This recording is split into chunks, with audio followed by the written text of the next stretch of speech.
The last photo ever taken of Travis Alexander was snapped at 5:29 p.m. on June 4, 2008.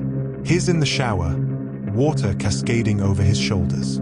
His expression is neutral, almost serene. 30 seconds later, the camera captured another image, a blurred, chaotic frame of the bathroom floor, a bloody foot, and part of Travis's lifeless body. That was the moment his story ended, and hers began. Mesa, Arizona, sun-soaked, suburban, and quiet, was shattered by a murder so intimate, so savage, it sparked a media storm that blurred the line between tragedy and spectacle. Travis Victor Alexander, 30, was a motivational speaker and devout Mormon with a magnetic charm. He rose from a troubled childhood into success and self-discipline. But on June 9, 2008, after missing a business trip, his friends forced open his locked bedroom door. What they found would haunt them forever. Travis's decomposing body lay slumped in the shower. He had been stabbed 27 times. His throat was slit from ear to ear, nearly decapitating him. And he'd been shot in the head. Blood was everywhere, smeared across the bathroom tiles, trailing into the bedroom, staining sheets and walls. But the most chilling clue was in the washing machine. A digital camera, its memory card intact. Detectives retrieved deleted images showing Travis and his ex-girlfriend, Jodi Arias, in bed, smiling, posing. The final shots? Travis in the shower, followed by glimpses of blood, terror, and death. The woman behind the camera, the woman with the gentle smile and piercing stare, was now the prime suspect. Jodi and Arias had first met Travis in September 2006 at a Las Vegas conference. He was charismatic, charming. She was stunning, artistic, and hungry for connection. Sparks flew. Despite living in different states, they began a long-distance romance filled with late-night calls, steamy encounters, and secrets. But beneath the surface, the relationship was fraying. Travis's friends didn't like her. She was jealous, possessive, showing up uninvited, hacking his emails, slashing his tires. Travis tried to end it, but Jodi lingered like a shadow. When she moved to Mesa to be closer, then abruptly moved back to California, it only deepened the mystery. By 2008, they were officially over, but their connection never really died. Jodi claimed she was moving on, even telling friends she was dating someone new in Utah.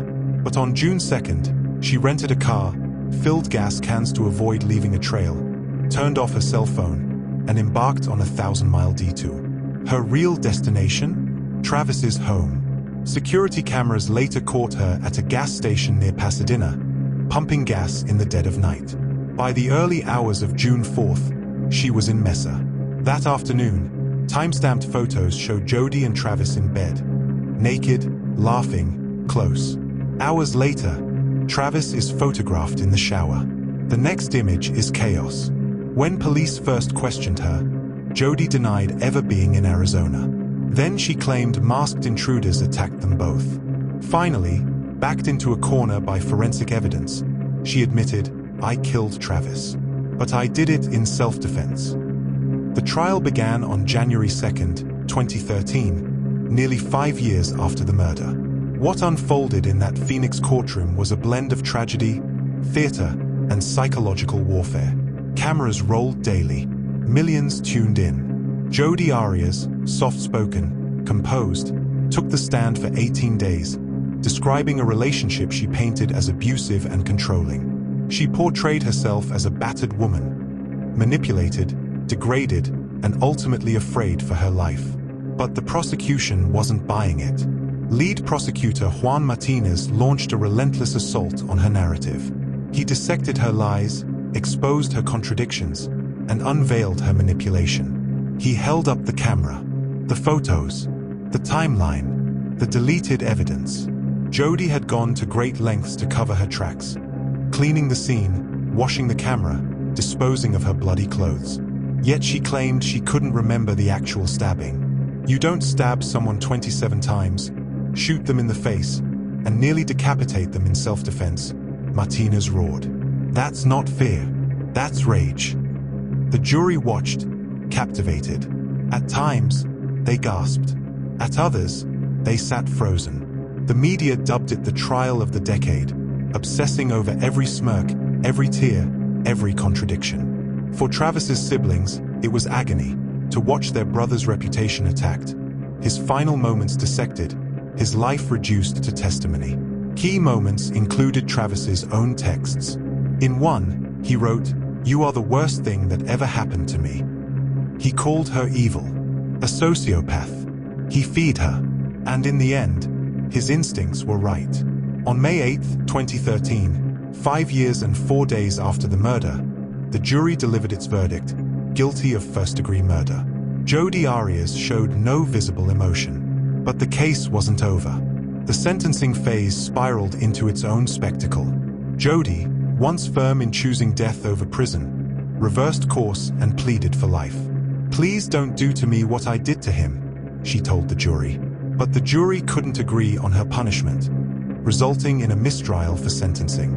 It wasn't until April 13, 2015, that Judge Sherry Stevens sentenced her to life in prison without parole.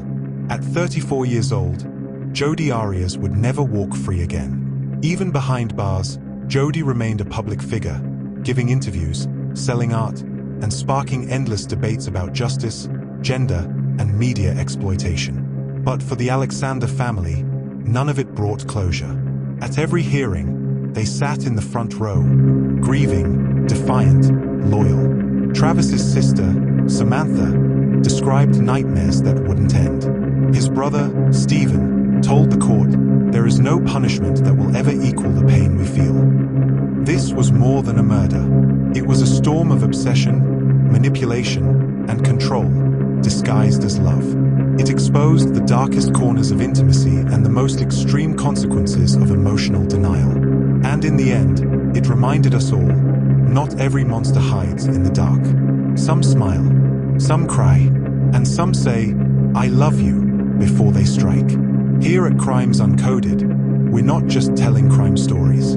We're breaking down the legal codes that define them. Make sure to subscribe, because next up, the perfect murder and the law that couldn't touch it.